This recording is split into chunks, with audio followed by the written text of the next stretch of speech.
Hi, this is Taonet Training, and today we are looking at gap analysis. Gap analysis is a strategic health check that identifies the distance between where your administrative process are right now and where they need to be to ensure secure, efficient, and compliant administrative processes. In the context of administrative risk, gap analysis allows you to spot leakages in your operations before they become costly liabilities.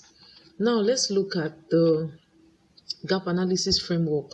To move beyond a simple comparison into a professional grade gap analysis framework, you must view it as a diagnostic tool that examines the connective tissue of your organization. When applied to administrative risks, it focuses on the friction between human behavior and systematic requirements.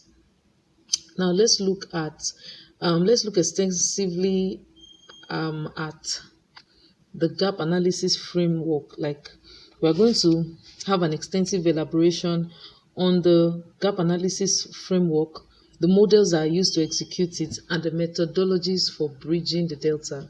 The first gap analysis framework we are considering is the conceptual architecture, the as is versus to be.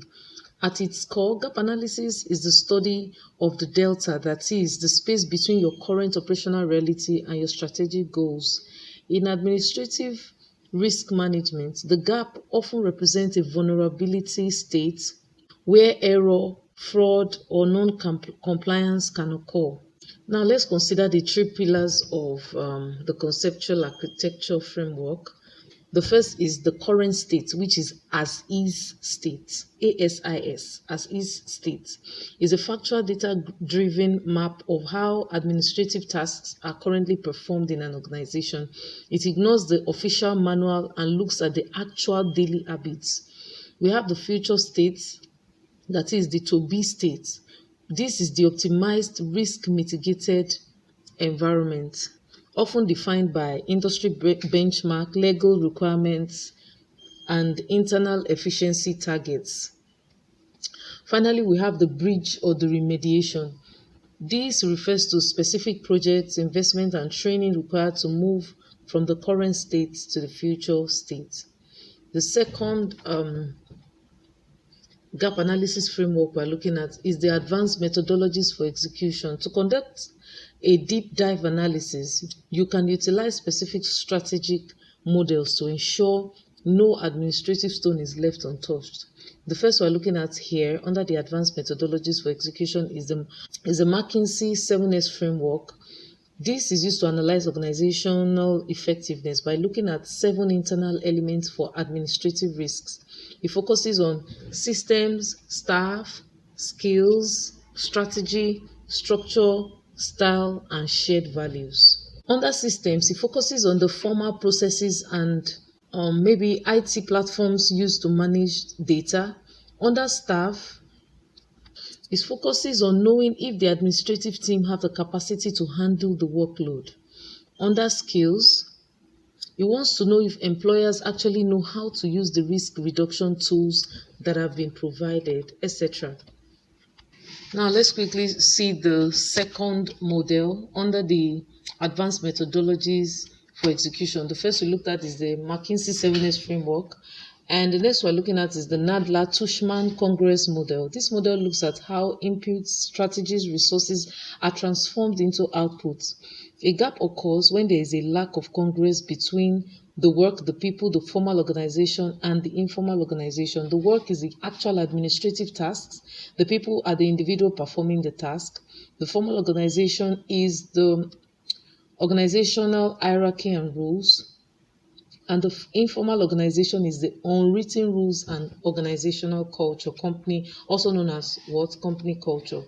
Now, the third gap analysis framework we are considering, the first we have considered is the conceptual architecture, which is the as is versus to be. We have also looked at the advanced methodologies for execution, where we look at the McKinsey 7S framework and Nadler-Tushman Congress model. The third gap analysis framework we are considering now is the 5-phase deep dive process. The phase 1 is the scoping and performance indicators. Phase 2 is the data collection.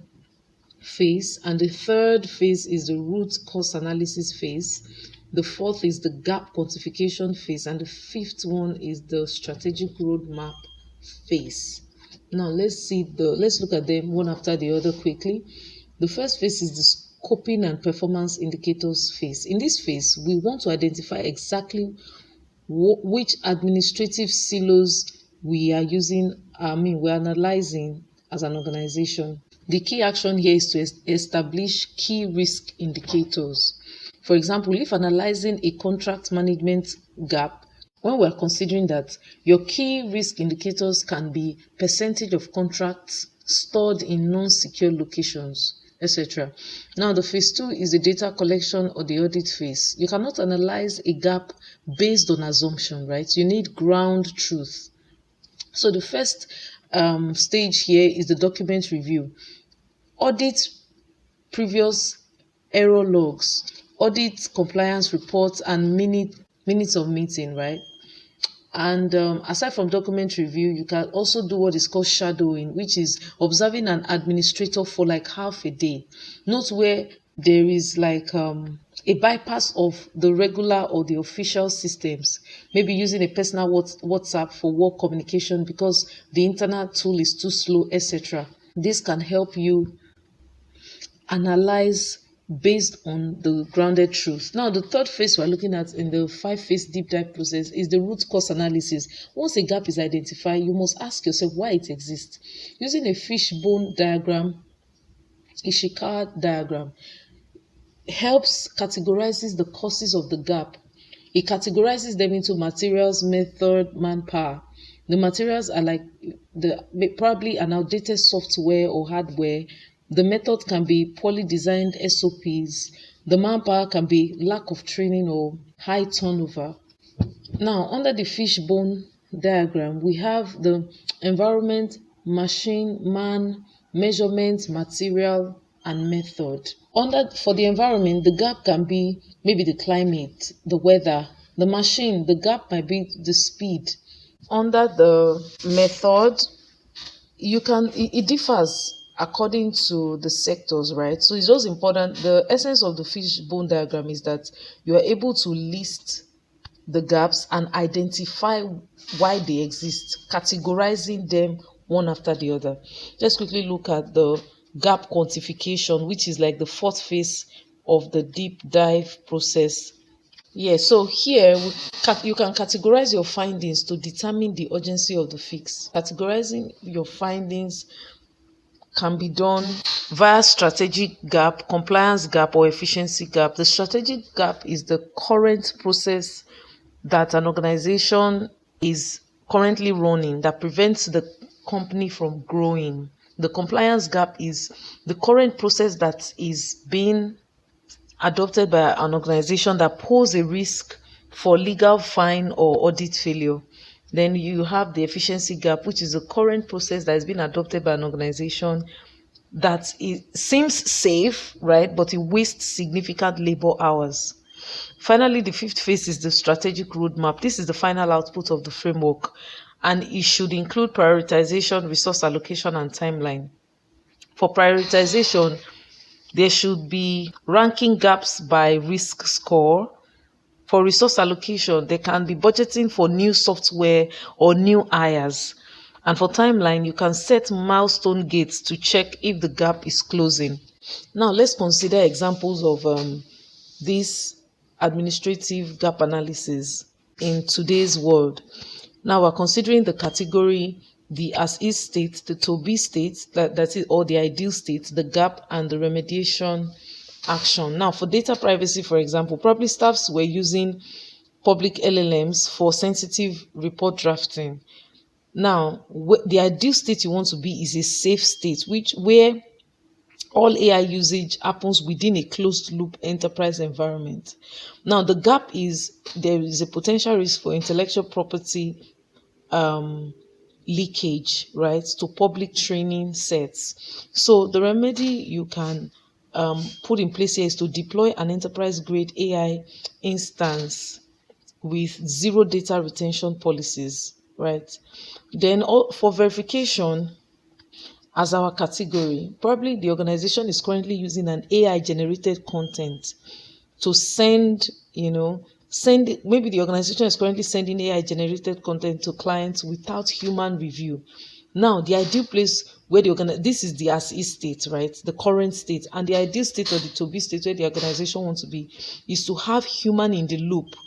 That means that to balance AI and human interaction, right? You want to have human mandatory verification for all your AI outputs. Now, the gap is the risk of hallucinations causing administrative errors in contracts. The remedy action can be implementing a mandatory two-step verification standard operating procedure for AI assisted work. So that's just like an instance. Now let's look at avoiding the analysis paralysis trap. The biggest risk in gap analysis is spending months analyzing and 0 months fixing. And a lot of organizations find themselves in this place. So to avoid this, you have to employ the 80-20 rule, which is identify the 20% of the administrative gaps causing the 80% of your risk, usually payroll, IT access, and vendor systems, and then have an iterative analysis, which is closing those small gaps immediately while planning for a larger structural change. I hope you learned something in today's training, and I would like you to listen to it over and again, so that you can fully understand and grasp the the concept of the lesson that is being taught. Till I come your way again in the next recording. Bye for now.